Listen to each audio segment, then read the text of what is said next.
It was at night, and she could say, "Do you hear that?" The bulldozer kept coming and dirt piled up in front of it. The bulldozer continued over her. It's not the sort of bulldozer that we see generally on a street. My tax dollars paid for the machine that killed my daughter.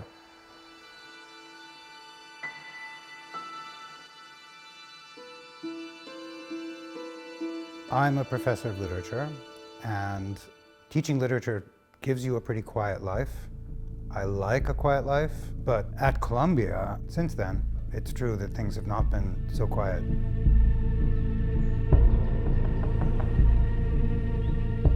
We're protesting because we recognize, or at least many of the students at Columbia University and all these other schools recognize, that these universities have a stock and an effect on what is happening in Palestine, and their money, which is essentially our money that we give to them, is being used in ways that we do not agree with, or at least other students do not agree with.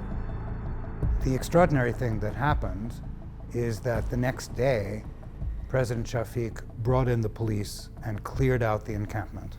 And that was a shock, because there is a tradition on the campus of Columbia University of allowing people to speak up, to speak their minds, to speak freely, especially if they're not disrupting the functioning of the campus in any way. What Columbia has been doing with NYPD is that they have basically deemed that it's better to allow NYPD to come and beat their students from saying things that they don't agree with, rather than simply putting out a statement or doing something against, again, a genocide in this case scenario. I was camped out for over a week at Columbia University, and then I was camped out at the City University of New York at City College on 140th Street, just 20 blocks up from Columbia.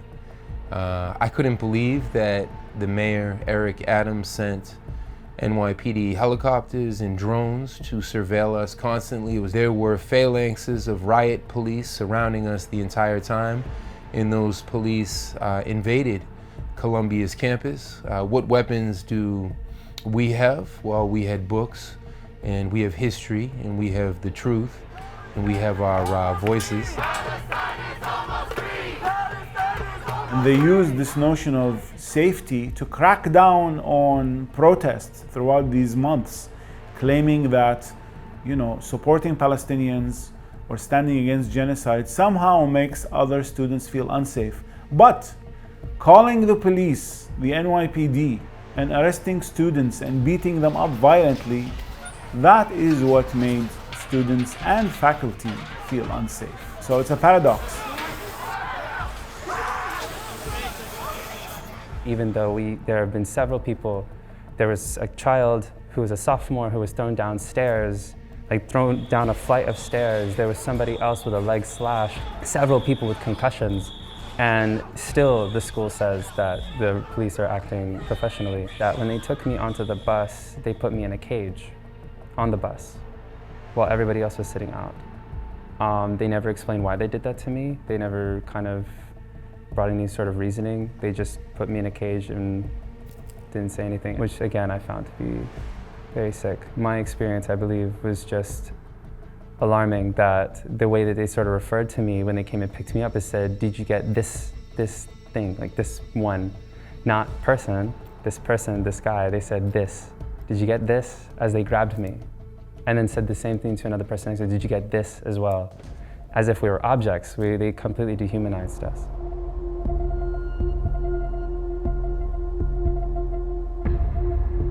So I was arrested and charged with trespassing and spent a few hours in prison, but then was released with a summons to appear before court. But of course, putting handcuffs on someone and taking them to a bus and leaving them there for an hour and then going and being processed and being dealt with as an object is humiliating.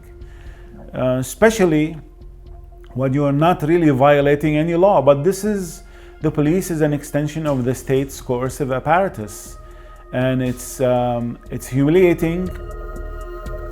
But we underdogs across the world every student who's been pepper sprayed or assaulted by the NYPD, every professor like myself who's been threatened, doxxed, and now fired. I was fired last month because of my outspokenness in defense of Palestine and Palestine's right to be a nation like all nations, to be sovereign, to be free, specifically to be free of genocide. So why should Israel not be criticized? And any critic of Israel is branded right away as an anti-Semite. And if that critic is a Jewish person, then they're branded as a self-hating Jew. Israel is a nation state like any other nation states, and we have the right to call it out on its crimes. And some of the major anti-Zionist writers and intellectuals are Jews themselves. And it was unbearable to me as a Jew to think that all this violence was being committed in my name. Many of the protesters were themselves Jewish, as I am. There was a Passover celebration, a Seder, that was held in the encampment. There were Muslim prayers that were held in the encampment. There were probably Christian and Buddhist prayers also in the encampment.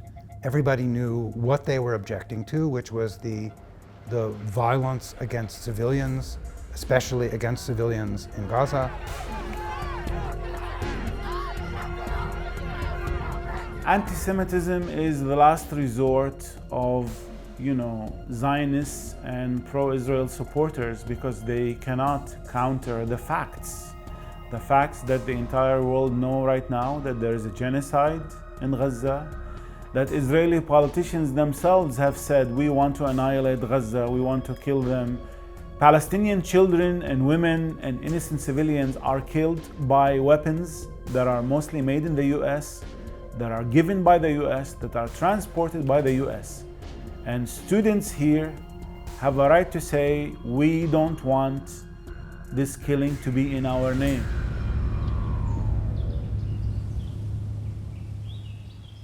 Rachel was our third child, and I just remember what a gift she was to us all, and how much her older siblings loved her. I just remember what a very dear, sweet addition she was to our family as our third child.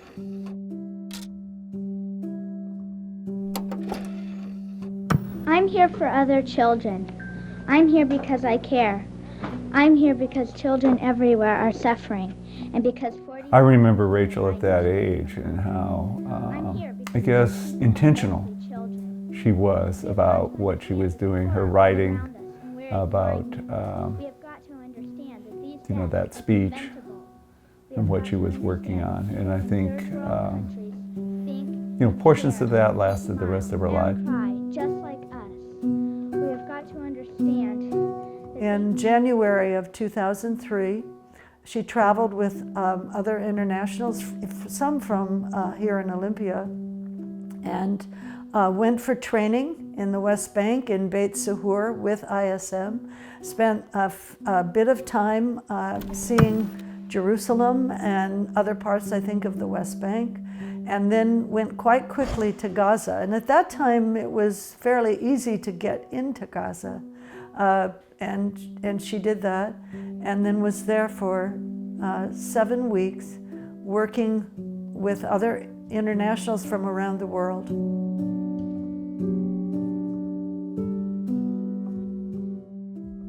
So our first telephone call was from Rachel, and it was at night, and she could say, "Do you hear that? Do you hear that?" And we could hear the firing of Israeli soldiers shooting fairly large, I would say, guns. But anyway, the rifle shots at night. And you could hear the trembling in her voice and the fear. So yes, I was afraid of her. When she first wrote and told us about what was going on there, I thought, this is a military that's out of control, and she doesn't realize that. And as most people are aware, she was killed on March 16th, 2003, when she and two of her colleagues were called to a place where two military-built bulldozers had been working, and an APC vehicle. And during the course of the afternoon, Rachel was there from about noon on. The bulldozers would come up to structures, Palestinian structures, some partially demolished already because many homes were being demolished in the area. And then one of the bulldozers made started to make a run toward a house where Rachel had slept with the family members, with the children in the family. She knew the family, she had spent time with them. She knew that they were behind the garden wall where the bulldozer was heading. And in fact, the family members were watching what was going on as they watched through a crack in that wall. And on that run, Rachel stood, raised her arms in the air to say that she was not moving. The bulldozer kept coming and dirt piled up in front of it, and her colleagues testified under oath in Israeli court that she climbed the pile of dirt to a point where she would have been able to look into the bulldozer cab where the two Israeli soldiers were seated. And then the bulldozer kept coming, it didn't stop, and it actually, she at some point fell because of the dirt coming forward, and the bulldozer continued over her. It stopped, and her colleagues were screaming and hollering at the bulldozer to stop all the way when it was moving. And then the bulldozer stopped. It didn't lift its blade, and it backed over Rachel again. Her colleagues ran to her. She said, "I think my back is broken," and those were her last words. Rachel Corrie became a hero to people around the world for her extreme courage, standing up to the demolition of homes in Rafah back in 2003. I myself was very, very moved. I hope I'm going to be able to say this without crying. She's a very, very heroic figure, a peace activist. No one could say that she was threatening violence against anyone. On the contrary, her position was absolutely a nonviolent one. Almost 20 years to the day, it's when our sister, the fearless Rachel Corrie from Seattle, was mowed down and murdered by a Caterpillar bulldozer. A Caterpillar, of course, is also responsible for the demolition of how many thousands and thousands of Palestinian homes, villages. The bulldozers were paid for by U.S.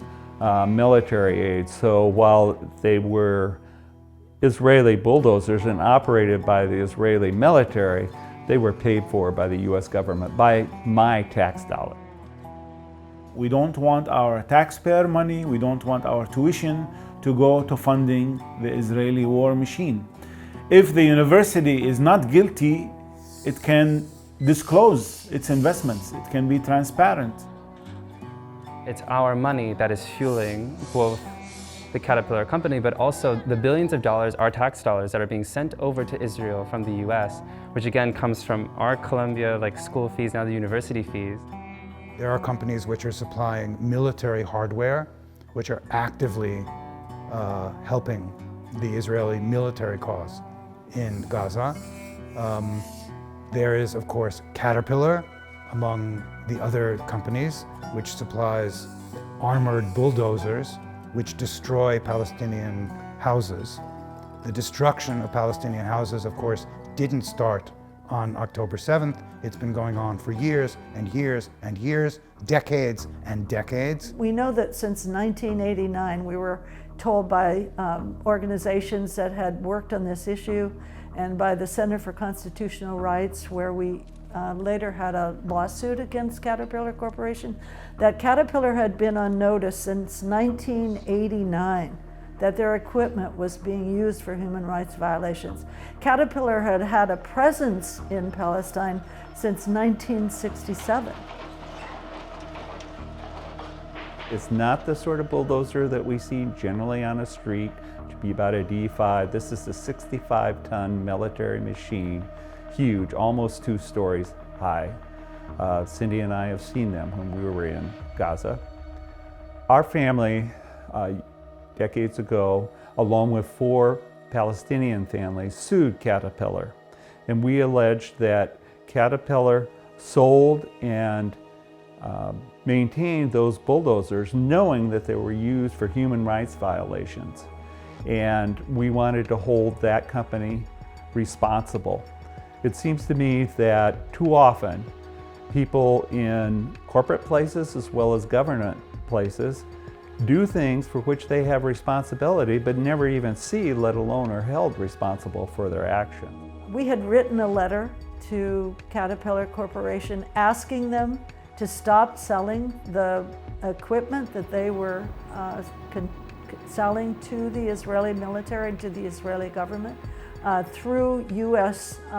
financing, military financing sales, and to ask them to stop being complicit in what was happening to Palestinian families, to the destruction of their homes and their property, and to the killing, actually, of people during home demolitions. So if it were possible to hold a corporation like Caterpillar financially responsible, and when you do a lawsuit, that's the only outcome that you can have, for their actions, that maybe future companies, when they're looking at something like that, would stop and think and say, no, that's not how we want to make our money. We don't want to send our children to college based on having our bulldozers destroy some other student's college. I come from the generation of Rachel Corrie, in this generation that is leading the student movement now, not just in the United States, but across the world. As the Columbia spark has lit a prairie fire, this is our children's generation. To me, that's the most hopeful thing that I've seen. And students particularly have most recently really stepped out and stepped up to say this is unacceptable to their generation. First of all, Rachel did not lose her life in Gaza. Her life was taken. She was killed. So let's be clear about that. I think Rachel stood for certain values, and I hope that the world remembers those values. I hope that we can use those values to try to respect everybody in this world. In some ways, I don't need the rest of the world to remember my daughter. I remember Rachel every day. I live in the house she grew up in. I walk through the streets of the town she grew up in. Rachel's with me every moment. But if her memory helps people in Gaza who are under such threat, under genocide right now, then I'm glad the world remembers. But we must act. We must stop this genocide.